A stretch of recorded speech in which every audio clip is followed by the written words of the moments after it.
The karma is catching up on you. Sussex's fatal mistakes caused their plans for 2021 down the rain. It includes Harry and Meghan, the Duke and Duchess of Sussex. Scratched the surface and this year has been a bust for the now California-based duo.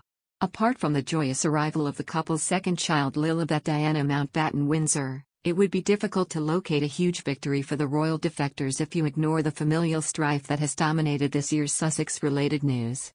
In February, Harry decided to break his silence and give his first television interview since leaving the royal family. An intelligent sit-down to answer questions calmly?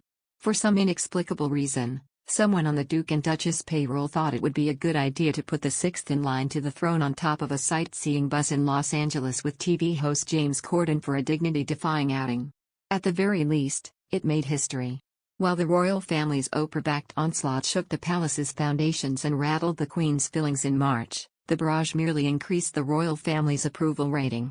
In the face of Harry and Meghan's newfound proclivity for prime-time ranting, public support in the UK has only seemed to coalesce behind Her Majesty and the monarchy since then. When Prince Philip finally left to join his raffish Thursday club pals at the Big Bar in the Sky in April, Harry's return to Britain resembled the live-action version of Frozen, only a little icier.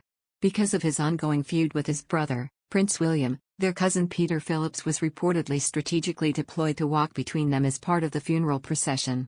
Meghan, by this point heavily pregnant, was unable to attend the service on medical grounds. However, an updated version of the Sussex biography Finding Freedom has claimed that the several members of the royal family were understood to have been quietly pleased that Meghan could not join her husband at the funeral because they didn't want a circus or, as one senior royal source said, the Duchess creating a spectacle. May saw Harry remain firmly lodged in the headlines as he continued to paint the direst of portraits of his royal upbringing, accusing the royal family of total neglect and declared he would never be bullied into silence again. While in some quarters these revelations earned him sympathy, others pointed out that denouncing the royal family only a month after Philip's death was a lowly move. Even when the Sussex's daughter Lilibet was born in June, her controversial name garnered a week's worth of front-page coverage in the UK, prompting the litigious couple to hire lawyers to refute claims made by the BBC that they had not asked the Queen about using her childhood nickname for their daughter. When the great and good gathered in Martha's Vineyard in August to celebrate President Barack Obama's 60th birthday, the bad news just kept coming. Is it not there? The most well-known newcomers to Montecito.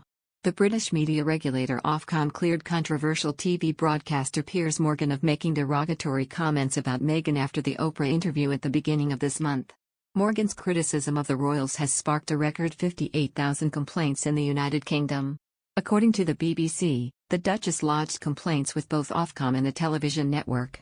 Despite the fact that their rumored $100 million plus Netflix deal is set to expire next week, the duo has yet to release any content.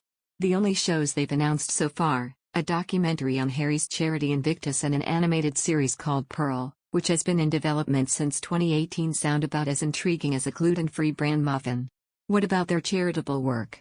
The charity concert they co-chaired in May to help with global access to the COVID vaccine drew only 1.3 million people. Meanwhile, most people can't think of a single major project on which their Archie Foundation has worked.